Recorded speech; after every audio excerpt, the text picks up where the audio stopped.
आज हम लेकर आए हैं एनसीईआरटी गणित क्लास 10 की एक्सरसाइज 1.2 का एग्जाम्पल नंबर 5वां और 6ठा। अगर आपको इससे पहले की वीडियो चाहिए तो लिंक डिस्क्रिप्शन में है। क्या है हमारा एग्जाम्पल नंबर 5वां? आइए देखते हैं हमारा एग्जाम्पल नंबर 5वां। हमारा एग्जाम्पल नंबर 5वां है संख्याओं 4 पावर n पर विचार कीजिए जहां n एक प्राकृत संख्या है। जांच कीजिए कि क्या n का कोई ऐसा मान है जिसके लिए 4 की पावर n अंक शून्य पर समाप्त होता है। हमें इस क्वेश्चन में क्या कहा गया है? हमें इस क्वेश्चन में कहा जा रहा है कि क्या संख्या 4 की पावर n शून्य पर समाप्त होगी या फिर नहीं होगी, ये हमें जांच करना है। तो आइए आप इसका जांच करते हैं। संख्या 4 पावर n शून्य पर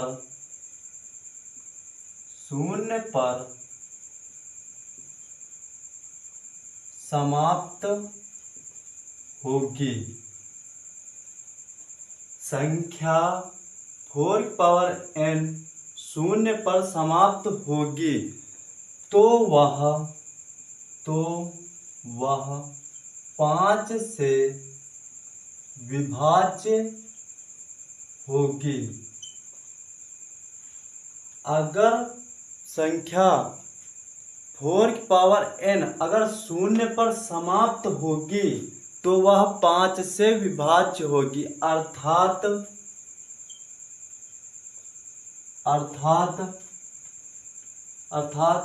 संख्या 4 की पावर n के अभाज्य गुणनखंड में अभाज्य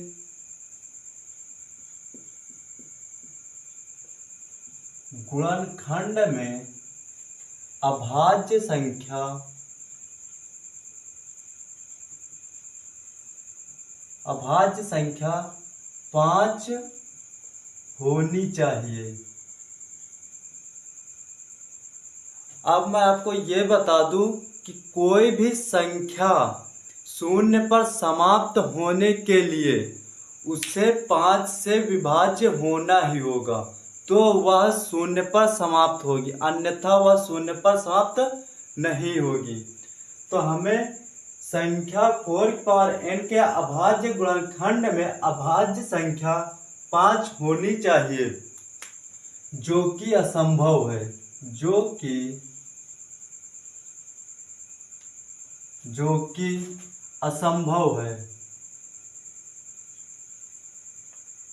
कि असंभव है, क्योंकि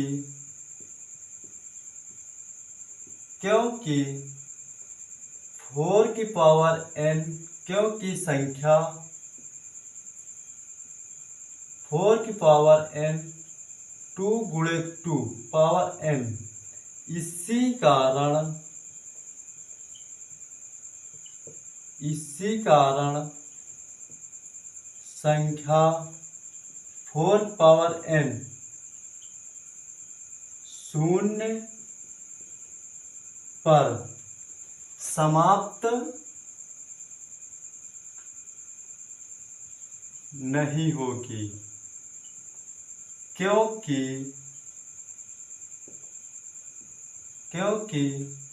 इसके अभाज्य गुणनखंड में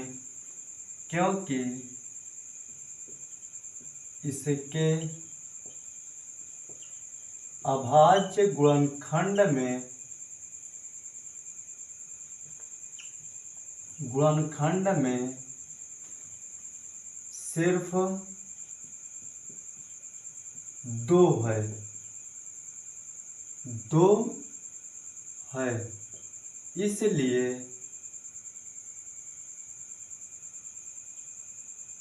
इसलिए संख्या 4 की पावर n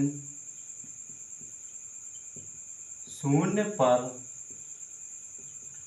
समाप्त नहीं होगी।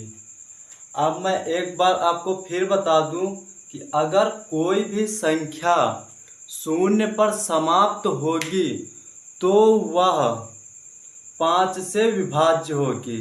अगर 5 से विभाज्य नहीं है तो वह शून्य पर समाप्त नहीं होगी। यहाँ पर यही किया गया है। क्या कहा गया था? संख्याओं 4 की पावर n पर विचार कीजिए जहाँ n एक प्राकृत संख्या है। जांच कीजिए, हमें यहाँ पर जांच करना था कि 4 की पावर n शून्य पर समाप्त होगी या फिर नहीं होगी। तो हमने क्या किया, संख्या 4 की पावर n शून्य पर समाप्त होगी। अगर शून्य पर समाप्त होगी तो वह 5 से विभाज्य होगी, तो वह 5 से विभाज्य होगी। अर्थात संख्या 4 की पावर n के अभाज्य गुणनखंड में अभाज्य संख्या 5 होनी चाहिए। अगर वह 4 की पावर n शून्य पर समाप्त होगी तो उसके अभाज्य गुणनखंड में 5 होनी चाहिए, जो कि असंभव है। क्योंकि संख्या 4 की पावर n 2 गुणे 2 की पावर n, संख्या 4 पावर n को 2 गुणे 2 की पावर n लिखा जा सकता है। इसी कारण संख्या 4 की पावर n शून्य पर समाप्त नहीं होगी, क्योंकि इसके यानी कि संख्या 4 की पावर n के अभाज्य गुणनखंड में सिर्फ 2 है। 2 यहाँ पर देख लीजिए, अभाज्य गुणनखंड में सिर्फ 2 है, इसीलिए संख्या 4 की पावर n शून्य पर समाप्त नहीं होगी। ये था हमारा एग्जाम्पल नंबर 4 कंप्लीट। अब हम जानेंगे एग्जाम्पल नंबर 6। क्या है हमारा एग्जाम्पल नंबर 6? संख्याओं 6 और 20 के अभाज्य गुणनखंड विधि से HCF और LCM ज्ञात करना है। हमें यहाँ पे 6 और 20 को अभाज्य गुणनखंड विधि से HCF और LCM ज्ञात करना है। अब मैं आपको ये बता दूं कि HCF और LCM लिखने से पहले हमें कुछ उसकी बेसिक जानकारी होनी चाहिए।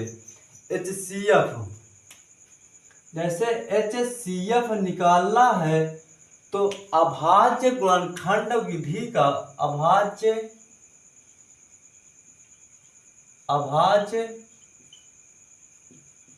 गुणनखंड विधि का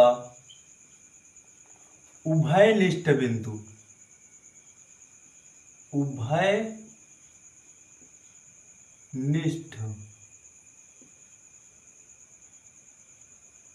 बिंदु का सबसे छोटी घात होती है। सबसे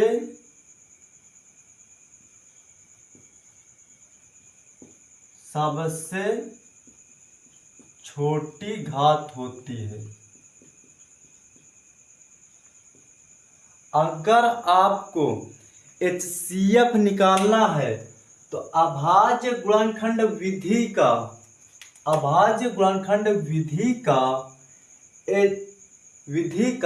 उभयनिष्ठ बिंदु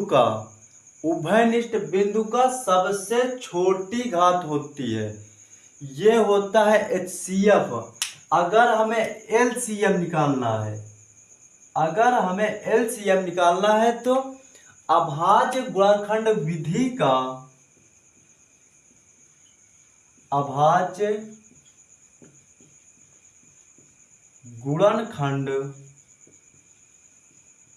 विधि का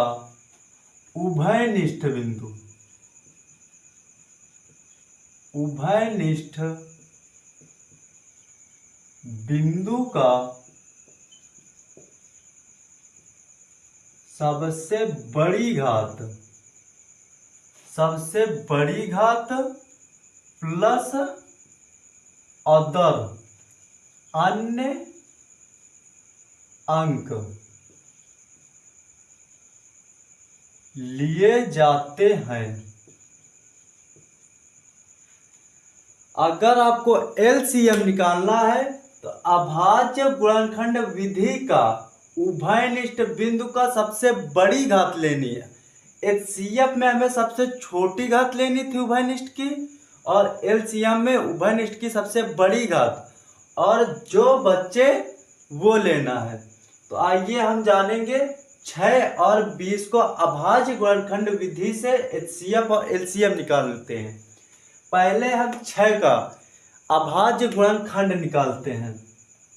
तो 6 का अभाज्य गुणनखंड निकालेंगे तो कितना आएगा, 2 3 6, 3 एकम 3। 6 का अभाज्य गुणनखंड कितना निकला है, 6 इक्वल टू 2 की पावर 1 गुणे 3 की पावर 1। ये निकला है हमारा 6 का अभाज्य गुणनखंड। अब हम निकालेंगे 20 का अभाज्य गुणनखंड। 20 का अभाज्य गुणनखंड 2 से कटेगा तो 2 एकम 2, ये 0 0 ऐसे है, 2 पंचे 10, 5 एकम 5। 20 का अभाज्य गुणनखंड क्या निकला है, 20 का 2 की पावर 2, 2 की पावर 2 और 5 की पावर 1, ये हो जाएगा 20 का अभाज्य गुणनखंड। अगर हमें एचसीएफ निकालना है तो हमें ये देखिए, अभाज्य गुणनखंड विधि का उभयनिष्ठ बिंदु का सबसे छोटी घात। अब यहाँ पे 6 और 20 में उभयनिष्ठ संख्या कौन सी है, तो 2 है। 2 में से सबसे छोटी घात कौन सी है, तो 2 की पावर 1, ये हो जाएगी 2 की पावर 1 बराबर 2, ये हो जाएगा एचसीएफ। अगर एलसीएम निकाल रहे हैं, एलसीएम अगर निकाल रहे हैं तो उभयनिष्ठ बिंदु का सबसे बड़ी घात, तो यहाँ पे उभयनिष्ठ बिंदु कौन सा है, 2। उभयनिष्ठ बिंदु कौन सा है, 2। तो 2 की पावर की सबसे बड़ी घात कौन सी है, 2 की पावर 2, और जो बच्चा देखो यहाँ पे 3 बच्चा है, 3 को लिख लेना है, और यहाँ 5 बचा है तो यहाँ 5 लिख लेना। अब यहाँ पे कितना निकलेगा, 2 की पावर 2 का कितना हो जाएगा, 4, और 3 की पावर 1 का कितना हो जाएगा, 3, 5 पावर 1 का कितना हो जाएगा, 5। अब इसका गुणा करोगे तो कितना आएगा, 5 3 15, 15 चौको 60, ये हो जाएगा एलसीएम। ये होता है हमारा example number 6 complete. Example number 7 है, अभाज्य गुणनखंड विधि द्वारा 96 और 404 का एचसीएफ ज्ञात कीजिए। पहले यहाँ पे हमें 96 और 404 का अभाज्य गुणनखंड विधि से एचसीएफ निकालना है, फिर उसके बाद इसका एलसीएम निकालना है। तो पहले हम इसका एचसीएफ निकाल लेते हैं अभाज्य गुणनखंड विधि से। तो 96 का अभाज्य गुणनखंड निकालेंगे, 96 का अभाज्य गुणनखंड निकालेंगे तो ये कितने से कटेगा, 2 से। तो ये 2 चौको 8, 1 बचे, यहाँ हो गए 16, 2 अट्ठे 16, 2 से कटेगा, फिर 2 दूना 4, 2 चौको 8, फिर 2 से कटेगा, 2 एकम 2, 2 दूना 4, फिर 2 से 2 छाक 12, अब फिर 2 से 2 3 6। अब यहाँ पे 2 से नहीं 3 से कटेगा, 3 एकम 3। 96 का अभाज्य गुणनखंड कितना निकला है, 96 का अभाज्य गुणनखंड 2। 2 यहाँ पे कितनी बार है, 1 2 3 4 5, तो 2 की पावर 5, और यहाँ पे 3 कितनी बार है, 1 बार। ये निकल आया 96 का अभाज्य गुणनखंड। अब निकालेंगे हम 404 का अभाज्य गुणनखंड। 404 का अभाज्य गुणनखंड निकालेंगे तो ये 2 से कटेगा, तो 2 दूना 4, बीच का 0, वैसे 2 दूना 4, फिर 2 से कटेगा, 2 एकम 2, ये 0, 2 एकम 2।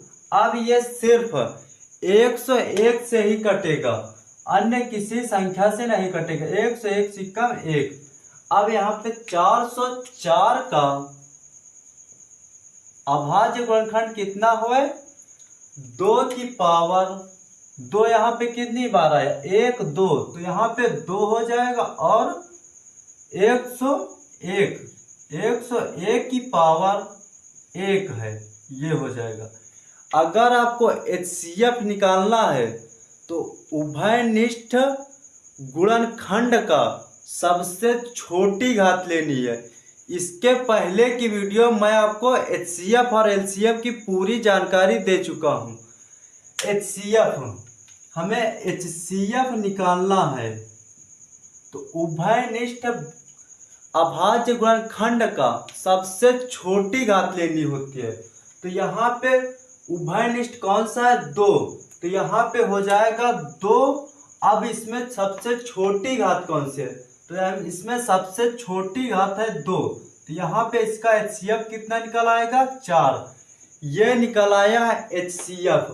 अब हमें निकालना क्या है?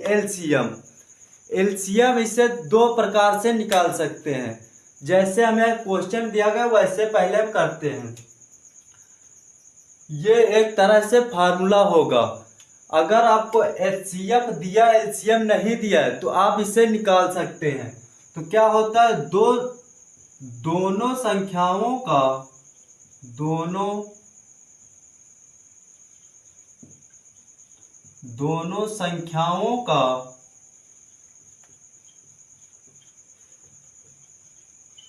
गुणनखंड बराबर HCF गुणे LCM। ये एक तरह से फॉर्मूला हमारा एक बन जाता है। ये हो जाता है हमारा फार्मूला एक। अब यहाँ पे दोनों संख्याओं का गुणनखंड, संख्या हमारी कौन कौन सी दी गई है? 96 और 404। तो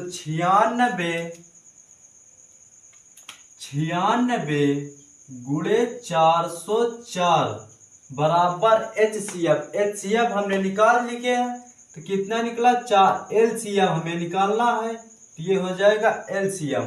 अब यहाँ पे 4 यहाँ पे गुणा में है, इस साइड आएंगे तो किस में हो जाएंगे? भाग में। तो यहाँ पे ये 4 भाग में LCM। अब यहाँ पे देखिए 4 से 404 कट जाएगा, बिल्कुल कट जाएगा। 4 एकम 4, 4 एकम 4, 0 का 0, 4 एकम 4। तो यहाँ पे हमारा LCM क्या निकला है? 96 गुणे 101। 96 गुणे 101, ये हमारा LCM निकला। अगर इसका मल्टीप्लाई करेंगे तो 96 का 101 से करेंगे तो ये कितना आएगा? 1 छक्के 6, 1 नहीं 9, 0 का 0 हो जाएगा, 1 का यहाँ पे 96, ये निकल आएगा 96। कितना? 6 9 6 9। हमारा इस LCM कितना निकलेगा? 96, ये निकल आएगा LCM। यहाँ अभाज्य गुणनखंड विधि से हमें 96 और 404 का HCF निकालना था। तो HCF हमें 4 निकल आया है और LCM हमें कितना प्राप्त हुआ? 96 और 96। ये हमारा फार्मूला बन जाएगा दोनों संख्याओं का गुणनखंड बराबर HCF। एक तरह इस तरह से निकाल सकते हैं, और ये एक रफ कार्य करना है तो इसे हम साफ कर देते हैं।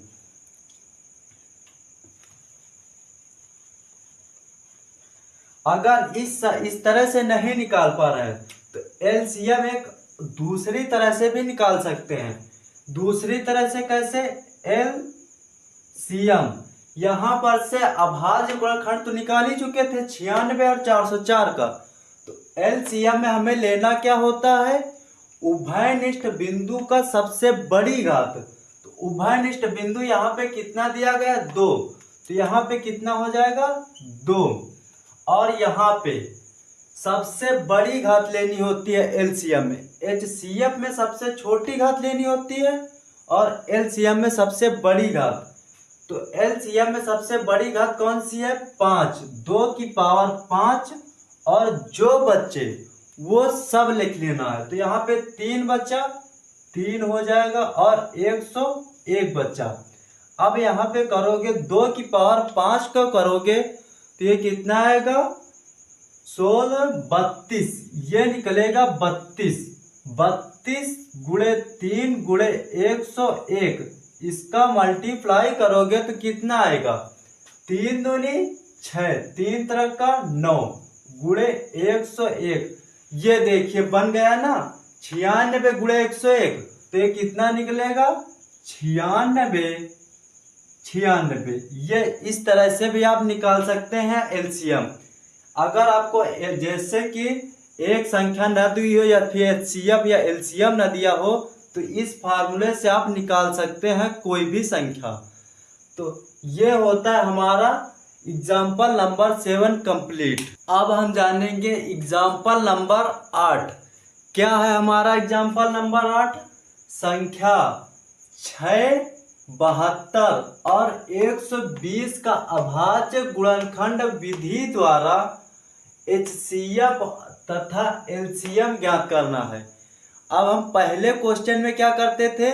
वहां पे हमें 2 संख्या दी होती थी, अब यहाँ पे हमें 3 दी गई है। तो 6, 72 और 120 का अभाज्य गुणनखंड विधि से एचसीएफ और एलसीएम निकालना है। तो पहले हम इनका अभाज्य गुणनखंड निकाल लेते हैं। 6 का अभाज्य गुणनखंड निकालेंगे तो कितना निकलेगा? 2 से कटेगा पहली बार, तो 2 3 6। अब ये 3 से कटेगा, 3 एकम 3। 6 का अभाज्य गुणनखंड कितना निकला है? 2 की पावर 2 यहाँ पे कितनी बार आया है? 1 बार। 3 कितनी बार आया है? 1 बार। ये हो जाएगा 6 का अभाज्य गुणनखंड। अगर हम यहाँ पे 72 का निकालते हैं तो 72 का कितना निकलेगा? 2 से कटेगा, 2 3 6। अगर संख्या के लास्ट वाली संख्या 2 से कट जा रही है तो वह पूरी संख्या 2 से कट जाएगी। तो 2 3 6, बचा कितना यहाँ पे? 1। तो यहाँ पे हो गया 12, 2 छक 12। अब यहाँ पे फिर 2 से कट जाएगा, 2 एकम 2, 2 अट्ठे 16। फिर 2 से 2 3, 2 9 18। अब ये 3 से कटेगा तो यहाँ पे हो जाएगा 3 तरक का 9 और 3 एकम 3। 72 का भाज्य गुणनखंड कितना निकला है? 72 का निकला है 2। 2 यहाँ पे कितनी बार आया? 1 2 3 बार। तो 2 की पावर 3 और 3 कितनी बार आया है? 2 बार। ये हो जाएगा 2। अब यहाँ पे हम निकालेंगे 120 का भाज्य गुणनखंड। 120 का भाज्य गुणनखंड निकालेंगे तो ये 2 से कट जाए। अगर किसी भी संख्या के लास्ट में 0 आता है तो वो भी संख्या 2 से कट जाएगी। तो ये कटेगी, 2 छक 12, यहाँ पे 0। फिर 2 से 2 3 6, 2 से 2 एकम 2, कितना बचा? 1। यहाँ पे हो गया 10, 2 पंचे 10। अब ये 3 से कटेगी, 3 5 15 और यहाँ पे 5 एकम 5। ये हो जाएगा 72। 120 का 20 का क्या निकला है? 120 का 2 कितनी बार आया है? 2 यहाँ पे कितनी बार? 1 2 3 बार। 2 आया है 3 बार। 3 कितनी बार आया है? 1 बार। और 5 कितनी बार आया है? 1 बार। ये 6, 72 और 120 का अभाज्य गुणनखंड निकल आया है। अब हम निकालेंगे इसका एचसीएफ क्या होता है? अभाज्य गुणनखंड विधि का उभयनिष्ठ बिंदु का सबसे छोटी घात होती है।